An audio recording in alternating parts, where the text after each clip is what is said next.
Benvenuti a Dai Roma News. Ecco le ultime notizie della Roma. Iniziamo la nostra edizione con Cuoco e tu, Roma, figlia mea. Se Rui Patricio deve leggere i voti dati alla sua partita giocata a Bergamo dovrebbe darsi all'ippica. Il Corriere dello Sport, 4, Il Messaggero, 4, La Repubblica, 4, La Gazzetta, 5. Con questi voti è difficile anche ottenere l'esame di riparazione a settembre. Dopo il gol del 2-1 la partita sembrava riaperta ma, dopo pochi minuti su una palla innocua ecco che Rui Patricio ha compiuto una grande papera. 3-1 e palla al centro. Addio sogni di rimonta, grandi processi, è finito come portiere, e quindi, Cuoco e tu, Rui, fili mi? Poi interviene il grande Francesco Totti che con chiara lucidità dichiara: nel calcio ci sono questi errori, il problema è che quando sbaglia il portiere non hai scusanti.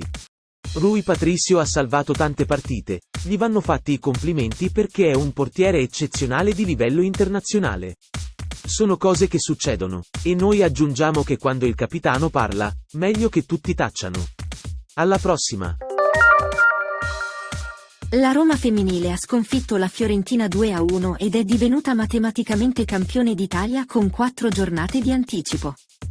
Infatti con i 3 punti conquistati hanno raggiunto lo scopo prefissato, e la Juventus, seconda, è distante ora 14 punti, quindi non può più raggiungerle. Ricordiamo che la squadra ha visto la luce nel 2018 e possiamo dire che in 5 anni è riuscita a fare qualcosa di veramente importante, riuscendo a togliere alla Juventus un lungo dominio. Terminiamo questa notizia riportando le parole del capitano. Mi chiamo Elisa Bartoli, sono nata a Roma il 7 maggio 1991 e sono una calciatrice, e sono il capitano della mia squadra del cuore. Ma prima di essere ciò, sono stata una tifosa, e lo sono ancora. Essere un tifoso è un valore aggiunto nella nostra vita, perché scegli di esserlo pur sapendo che non sarai mai retribuito economicamente, ma sai che quello che guadagnerai lo conserverai per sempre nel cuore e che non avrà mai fine. Questo è il momento per il punto del mister. Oggi parliamo di Abraham. Al di fuori di tutto, e anche del gol che poteva darci 3 punti, penso, e spero a questo punto, che l'anno prossimo la Roma prenda un centravanti vero e di peso. Si parla di un grande acquisto, di uno svincolato, di un grande giocatore in arrivo, queste almeno le notizie di corridoio. Speriamo, perché Abraham visto quest'anno è veramente un giocatore inutile. Non prende un pallone di testa, cosa grave perché è pure alto 190 cm, non è tecnico. Fa passaggi facili sbagliandoli perché o calcia troppo forte la palla oppure troppo piano, insomma, intendo con poca tecnica. Tutto ciò, sia chiaro, per me è un grande dispiacere perché l'anno scorso avevo creduto in questo giocatore. Sembrava veramente un altro. A parte il numero di realizzazioni che ha conseguito l'anno scorso, in rapporto a quelle di quest'anno. Per assurdo, Belotti è migliore, prende la palla di testa, riesce a tenere la palla rinviata dal portiere e a far salire la squadra, fa degli ottimi assist. Non si impappina come fa il nostro, quindi, secondo il sottoscritto, il prossimo anno la Roma deve assolutamente comprare un centravanti che sappia il fatto suo. Il gol che ha realizzato ieri non lo fa raggiungere la sufficienza in pagella e aggiungo purtroppo.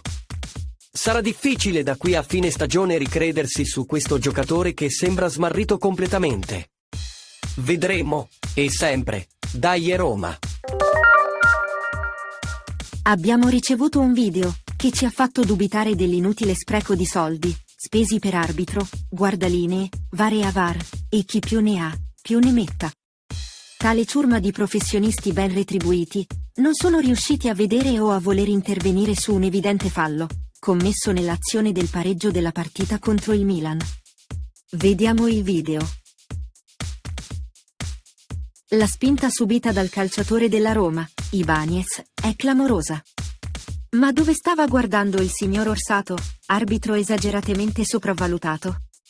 Mentre al signor VAR di Paolo riteniamo che probabilmente gli si sono spenti contemporaneamente tutti i monitors della sua stupenda sala.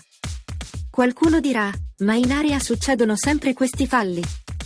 Altri aggiungeranno che il VAR non poteva intervenire, e via dicendo. Ma ricordiamoci che giusto pochi giorni fa, ad Abraham, per aver toccato con le mani la schiena di un difensore e colpito con la testa la palla, facendo un assist per Pellegrini, e che aveva segnato, gli era stata annullata la rete. Quindi quando gli arbitri vogliono, ci vedono benissimo. Oppure no, caro signor Orsato? Continua la telenovela, Stadio della Roma. Le 5 commissioni mancanti, patrimonio, lavori pubblici, ambiente, mobilità e sport, hanno votato parere favorevole alla delibera che riconosce il pubblico interesse per il nuovo stadio della Roma a Pietralata. Roma, fortasse habemus stadium. Ovvero, Roma, forse abbiamo uno stadio. La strada sembrerebbe spianata per il testo che potrà essere approvato dall'Assemblea Capitolina convocata per il 4 maggio. Questa insidiosa e dispendiosa tappa, sembra, e ripetiamo sembra, essere arrivata al primo traguardo. Ma come il passato di queste classi politiche ci hanno insegnato, tutto può ancora accadere come in un famoso gioco. Il gioco dell'oca. Se qualcuno non conosce questo gioco, lo spiegheremo in futuro. Per il momento, la telenovela prosegue, e quindi appuntamento alla prossima puntata. Questo è il punto giornaliero di Parla Pasquino.